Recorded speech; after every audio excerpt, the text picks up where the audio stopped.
حبيبنا قال لي دي كونساي بور ان نوم اللي دخل في ديبرسيون ا كوز دون سيباراسيون مع شيره. شوف خويا، الحاجه الاولى اللي ننصحك عليها وركز عليها بزاف، اياك تدخل في اللعب تاع الزطله وتاع الكاشيات باش تسيي تنسى شيره. غير ما كان لا تدور بهاد الصوالح باش تسيي تنساها، باسكو غادي تدخل في بروبليم كبير على البروبليم اللي راك فيه.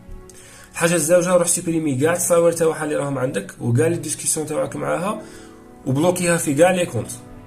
وإلا راك مبلوكي مش خاص تسيي دير فو كونت باش تدخل تقعد تشوف شا بارطاجات وشا دارت والبي ولا بدلاته ولا لا، باسكو انت دروك مطالب بنسيانها وهاد الصوالح ما يخلوكش تنساها. دروك خلينا من كاع هاد الصوالح.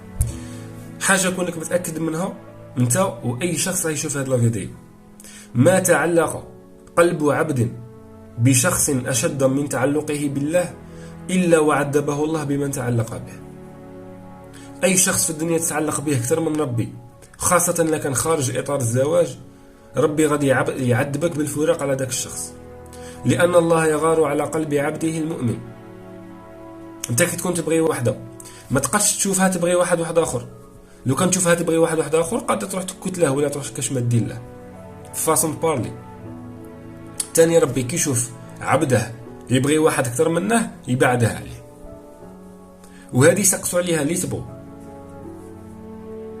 ودير في حسابك باللي الحزن اللي راك فيه دروك، شوف دير في حسابك باللي افضل حاجه تقد تصرى لك، والله افضل حاجه تقد تصرى لك هي انك تبغي واحد وتتعلق بواحد ويروح يسمح فيك، باسكو هذه عندها بزاف ايجابيات وعندها بزاف فوائد عليك، تنعكس عليك على المدى الطويل و لون تيرم. اول حاجه تعلمها لك هي انك ما تربطش السعاده تاعك بالناس، باسكو اي شخص قابل للزوال في اي وقت، اي شخص قادر يموت في اي لحظه واي شخص قادر يتخلى عليك في اي لحظه. دونك لا كنت رابط السعاده تاعك بيه، السعاده تاعك تروح معاه كي يروح. دونك السعاده تاعك ربطها بمن لا يزول، ربطها بربي وفقط. ما تربطوش السعاده تاعكم باي شخص في الدنيا، ماشي الا راحت ولا قعدت. دير في حسابك باللي الحزن اللي راك فيه دروك ولا ديبريسيون اللي راك فيها دروك هي اللي غادي تبنيك الغدوه، هي اللي غادي تبني الرجل تاع غدوه، هي اللي غادي تبني لك الشخصيه تاع غدوه، هي اللي غادي تبني لك القوه تاع غدوه، هي اللي غادي تبني لك الحكمه تاع غدوه.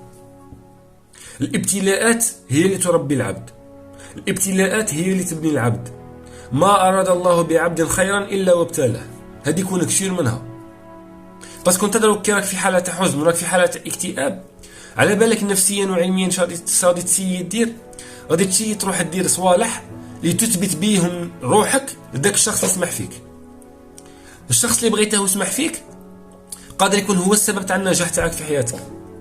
بزاف ناس نعرفهم في الدنيا، بزاف ناس، بزاف قصص قريتهم وشفتهم وناس نعرفهم كي يسمحوا فيهم اللي يبغوهم داروا لهم القلب وداروا لهم الحراره باش ينجحوا وباش ينتقموا شغل عن طريق النجاح تاعهم. دروك روح خدم على روحك وروح طور روحك وروح بني روحك، روح تبت روحك لنفسك قبل.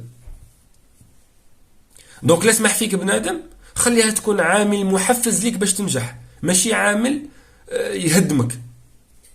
صاي خليه يكون سلاح ليك ماشي سلاح عليك. ودير في حسابك باللي ما عظم الابتلاء الا لعظمه الجزاء، ما عظم الابتلاء الا لعظمه الجزاء. ربي بالابتلاء راه يوجد فيك لواحد المكانه في الدنيا، واحد لو بوين غادي توصل له في الدنيا ما تقدرش توصله الا بواحد المستوى معين من الحكمه، وهذيك الحكمه ما تقدرش تجيبها الا بعد ان تبتلى. وحنا غفلنا بزاف على ربي، حتى ما غفلنا على ربي، ربي يبتلينا باش يرجعنا ليه. وافضل نصيحه قد نعطيها لك، ولي لربي صاحبي، ولي لربي، عد الى الله وربي غادي يرشدك. عد إلى الله منكسرا وسيجبرك، عد إلى الله ضعيفا وسيقويك، عد إلى الله حزينا وسيسعدك. هذه أفضل نصيحة قد نعطيها لك.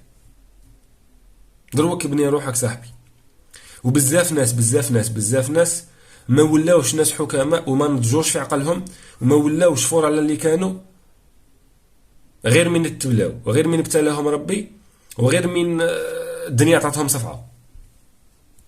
دونك ان شاء الله تكون فهمت بغيت نوصل لك انت واي واحد يتفرج في هاد لا فيديو، ونتمنى لك خويا كل الخير، وولي لربي حسن علاقتك مع ربي دروك، وغادي تخرج من اي مأزق تكون فيه.